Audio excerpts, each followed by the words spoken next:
Transformación de coordenadas. Al pasar de un sistema de coordenadas a otro se encuentran procesos que se pueden generalizar independientemente de los sistemas de coordenadas empleados. Estos procesos o reglas se basan en criterios básicos que se pueden aplicar siempre del mismo modo, de la misma manera, teniendo en cuenta unos pocos conceptos básicos. Para evitar confusiones en la generalización, vamos a denominar al sistema de coordenadas de partida como sistema original o de referencia y al sistema al cual queremos llegar como sistema destino o sistema objeto. Como siempre, los vectores se simbolizarán en negrita itálica. Los objetivos de este video son desarrollar procedimientos generales para pasar de un sistema de coordenadas de referencia a otro objeto.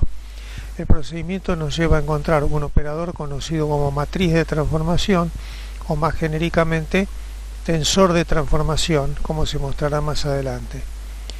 Otro objetivo es interpretar correctamente el concepto de tensor, que nos permitirá verlo como un operador que aplicado a un vector lo transforma, lo expresa el mismo en un sistema de coordenadas diferentes. Comenzamos con la descripción. Como siempre, la descripción que vamos a hacer acá es de tipo conceptual, no vamos a explicar el desarrollo de las fórmulas.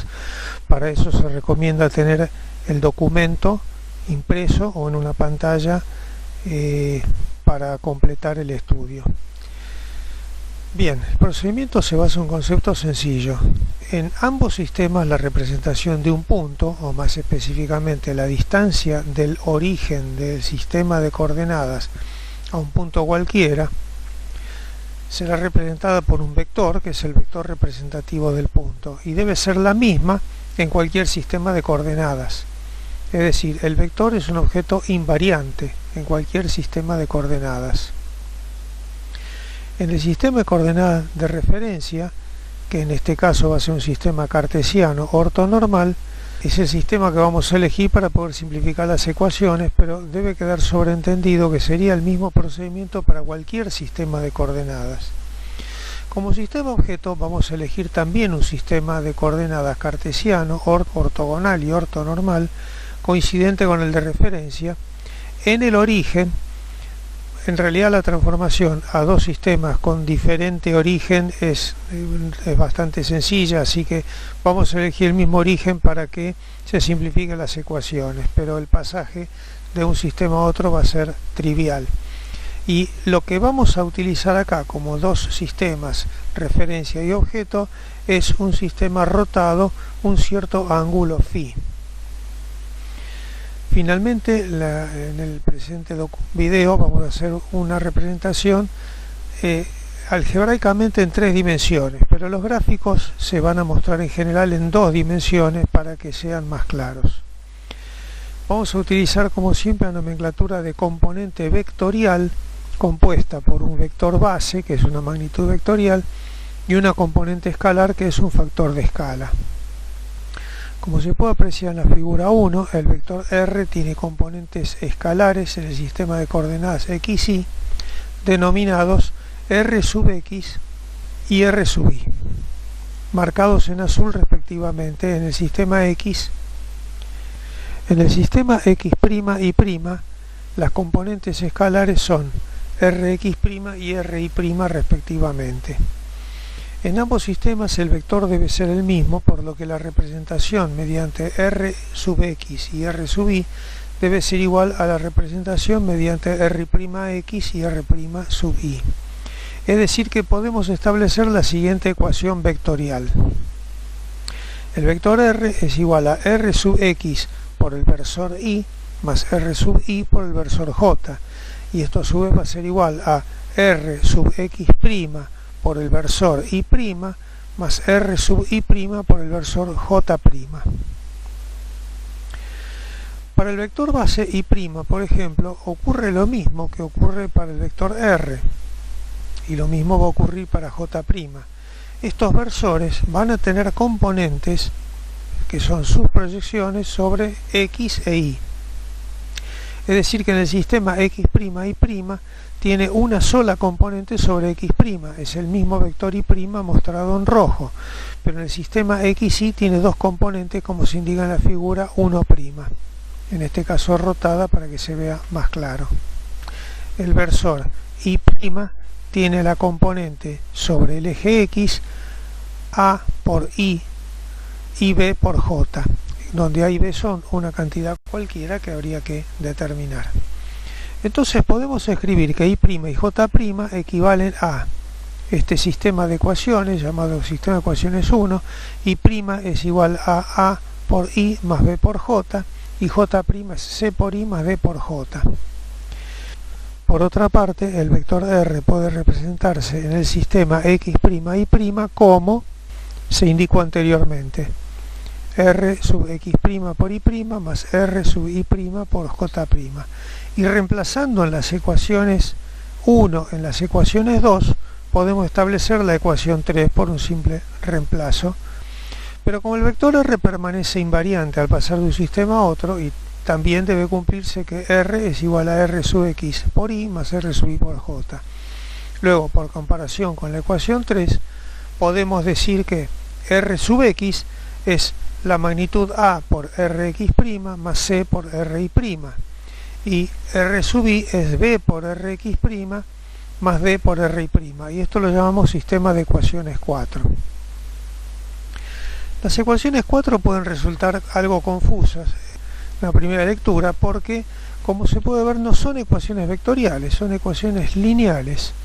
Pero esto es así porque las constantes A y B en realidad representan proyecciones de los ejes Rx' y Ri' sobre el eje X. Esto se va a ver más claro en la figura 2, marcado en azul. Como se indica en la figura 2, podemos analizar lo siguiente. Primeramente, el vector R tiene una componente sobre el eje X', que está indicada acá, sobre la línea roja. Esa componente la vamos a llamar R sub X'. Acá está la proyección perpendicular, R sub X'. Ahora, ese segmento, que lo podemos considerar como un vector o un segmento, se proyecta sobre el eje X y lo denominamos Rx'. Es este segmento indicado en rojo. Rx'. Muy bien.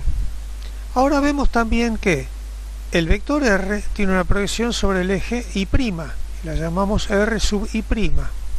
A su vez, esa proyección R sub Y' se proyecta sobre X y la denominamos R'X, que es este segmento marcado en azul.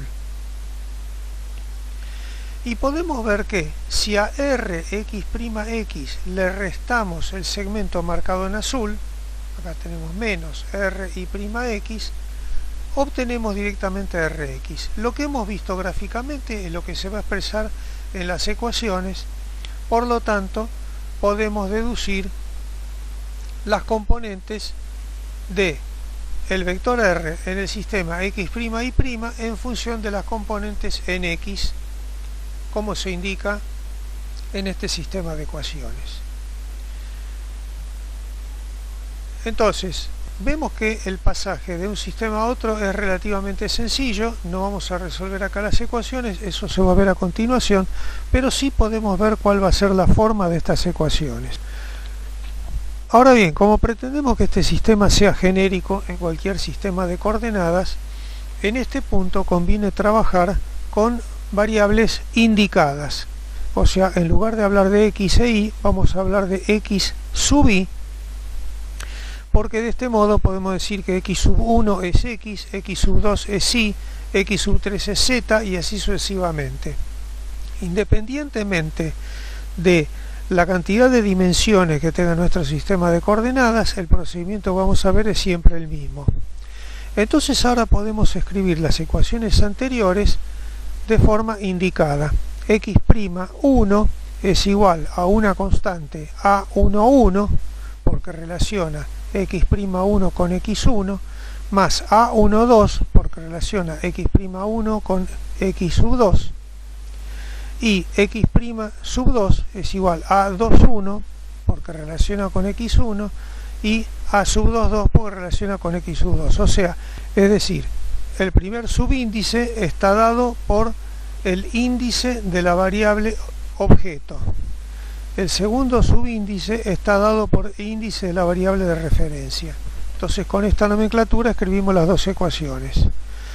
Como se puede apreciar, al utilizar variables indicadas, las ecuaciones se simplifican notablemente porque podemos decir ahora que x' sub i es igual a una sumatoria de a sub ij por xj, y esto es lo que denominamos sistema de ecuaciones 5.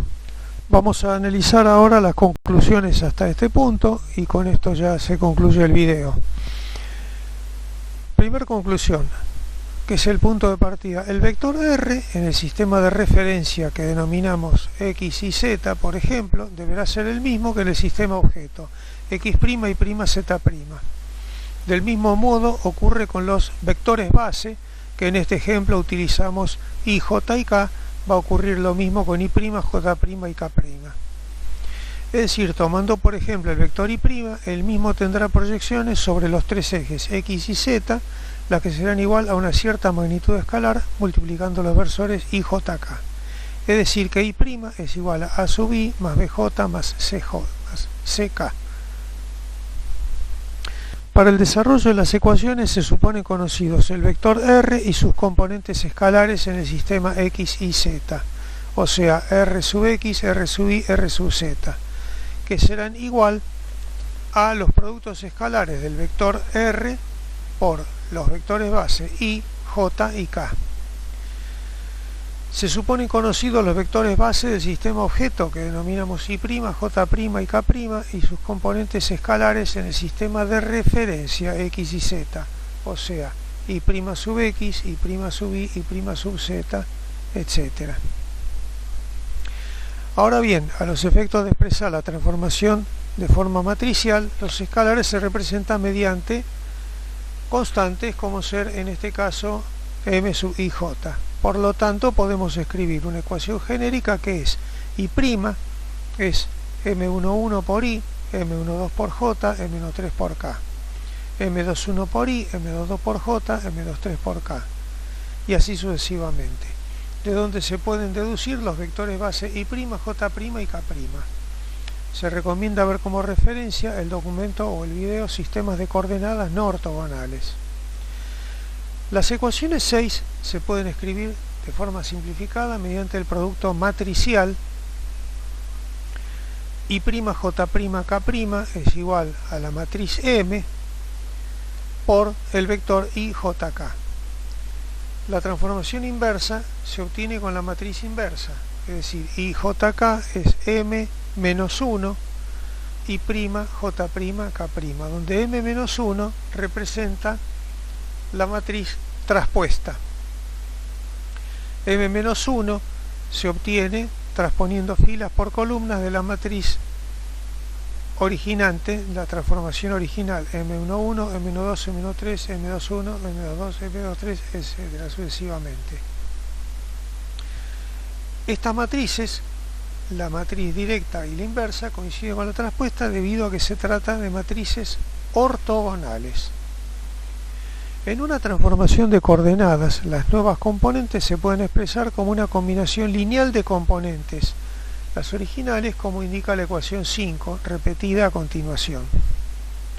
La ecuación 5 representa en realidad un conjunto de ecuaciones, una por cada valor del subíndice i, que es cada una de las nuevas coordenadas que queremos, o los nuevos componentes que queremos encontrar, lo que determina por correspondencia la cantidad de términos j. Es decir, que por tratarse de matrices ortogonales, si i varía de 1 a 3, j varía del mismo modo. Finalmente, se suele utilizar una nomenclatura donde se suprime el signo de sumatoria para simplificar la lectura. Esta convención se llama convención notacional de Einstein y consiste en realizar la sumatoria solo de los índices repetidos. Si ustedes miran la ecuación 5, aparece a la derecha de la ecuación repetido el subíndice j. Es decir que debemos realizar para cada i, que es lo que está a la izquierda, la sumatoria de todos los términos en que j va variando de 1 a n. Por ejemplo, si es un sistema tridimensional, j varía de 1 a 3, como se indica en esta ecuación con sus índices en rojo. Bueno, a continuación se brinda un ejemplo completo de transformación de coordenadas en dos dimensiones. Se puede verificar cómo es la matriz de transformación inversa. Se verifica además que el producto de las matrices, que m por m-1, debe dar la matriz unidad, porque son matrices ortogonales, como se indica acá a la derecha. Esto, como se vio en el documento de sistema de coordenadas no ortogonales, corresponde a la matriz unidad o delta de Kronecker. Bueno, para el desarrollo de este video y este documento se utilizaron la siguiente bibliografía: Introducción a los principios de mecánica de Walter Hauser, Vectores y tensores con sus aplicaciones, Luis Santaló, Mecánica teórica de Ricardo Hertig, Teoría de la relatividad general de Bert Janssen y Los fundamentos de la teoría de física moderna de Peter Nolan. Un comentario final a estas matrices de transformación o a la sumatoria de componentes se los denomina también tensor de transformación. Gracias por todo.